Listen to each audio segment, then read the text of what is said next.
Hi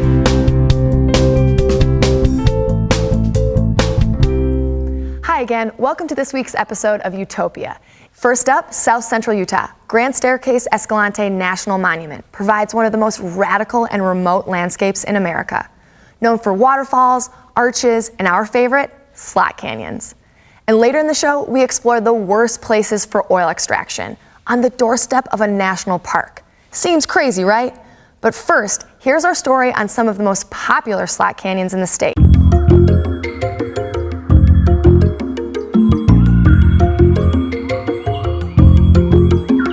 If it's been years since you felt like a kid, playing in the sand and hoping that call for dinner wouldn't come for a little while longer, if you like those long summer days growing up where time seems to stand still and worries seem far, far away, and if you seek to spark the new synapse connections that only come with new life experiences, this is the place. This is that magical destination that costs nothing and is available to anyone with the desire to leave the comfort of their couch.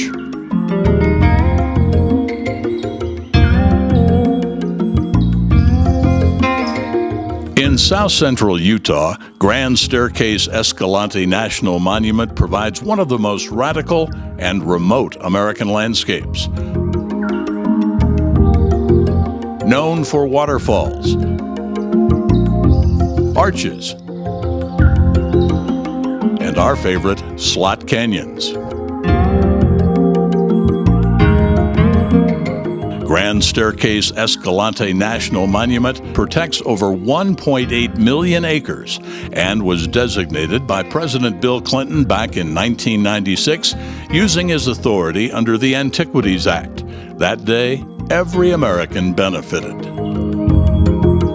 Maintained and managed by the Bureau of Land Management, or BLM, they describe Grand Staircase-Escalante by saying, remote, limited travel corridors, and low visitation have all helped to preserve intact the monument's important ecological values. The blending of warm, cold desert floras, along with the high number of endemic species, place this area in the heart of perhaps the richest floristic region in the Intermountain West.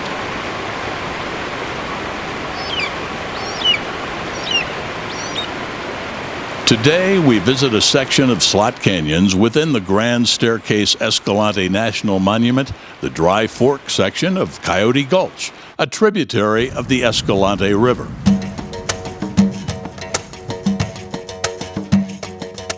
To get to Dry Fork, you must first find the Hole in the Rock Road that takes you into the National Monument.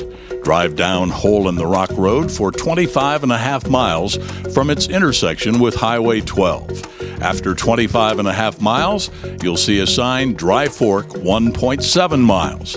Take a left on the road immediately after the sign. On the way to the main lot, you'll see overflow and low clearance vehicle parking.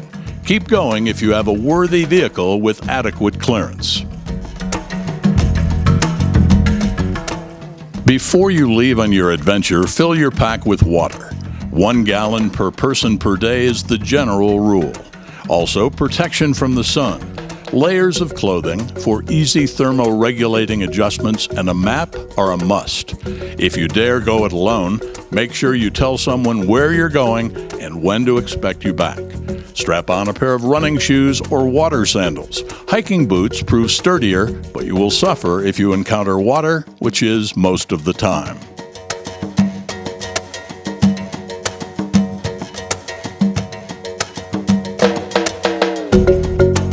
The total time needed to complete this hike could be anywhere from 2 to 6 hours, depending on which slots you explore.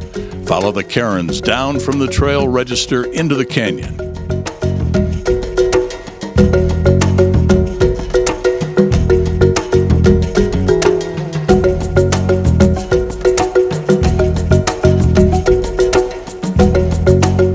It will take about 15 to 20 minutes to hike down into Dry Fork Canyon.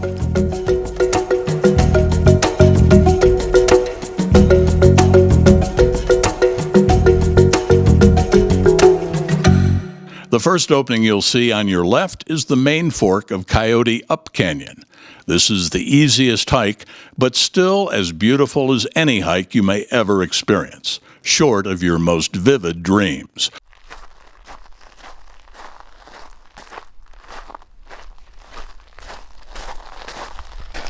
Wide walls and lack of climbing make this route easy for anyone.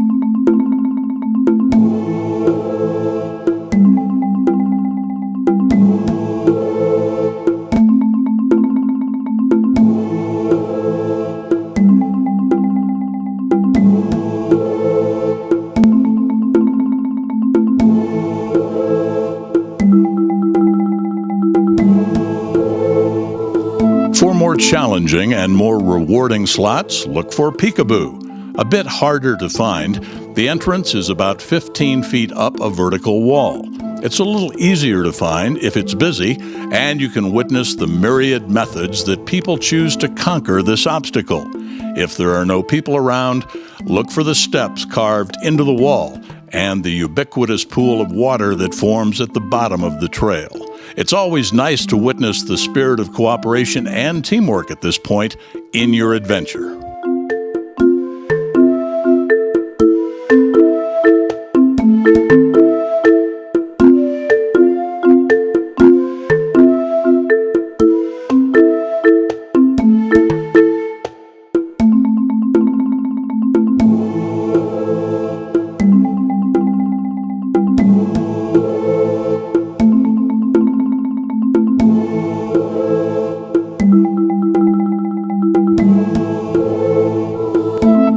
Like a maze with no hard turns, the carved sandstone has been molded into intricate passageways. At times, muddling up the slots can feel like a baby crawling up a mountain of stairs. But the path worn by the travails of visitors past lets you know it's doable.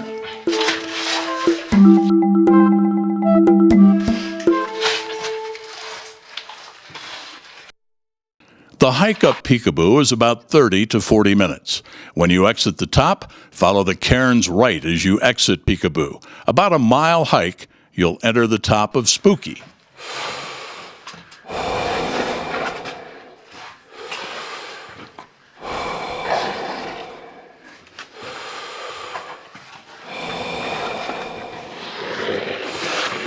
When entering Spooky Slot, remember, it can be impossible to get more than one person through at a given time in some spots.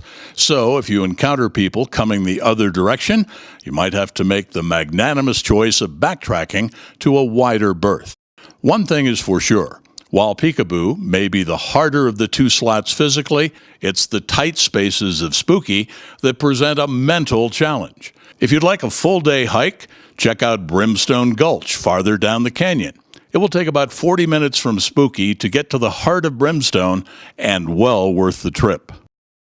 Spring and fall are the best times to visit, but also the busiest. Although the temperatures can surpass 100 degrees in the midst of summer, these slot canyons are much colder than the surrounding desert because of their natural shade.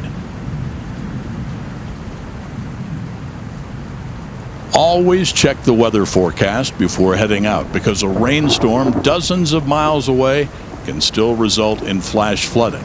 Even if you don't feel the rain, you will still feel its effects.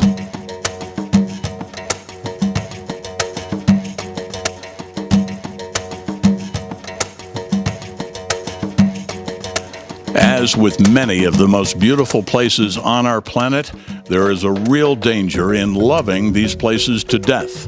Let's all do our best to make sure that these landscapes that blow our minds and make our hearts soar remain intact for all to enjoy. Let's all be thankful for the BLM when they get it right. This land is your land. The contours of these carved canyon walls provide a canvas that lay prostrate a busy mind, while simultaneously creating a humbling feeling of being infinitely small and insignificant. You can find this paradox of emotion right here in our Utopia.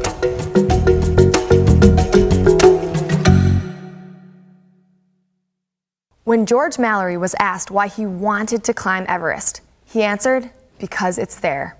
However, because of short-sighted developers, Peekaboo and Spooky may not always be there. Attempts to shrink Grand Staircase-Escalante National Monument and neighboring Bears Ears National Monument are threatening the areas we love. Make your voice heard so you're not telling stories about places that no longer exist to an audience that will never see them. Utopia will be back right after these messages.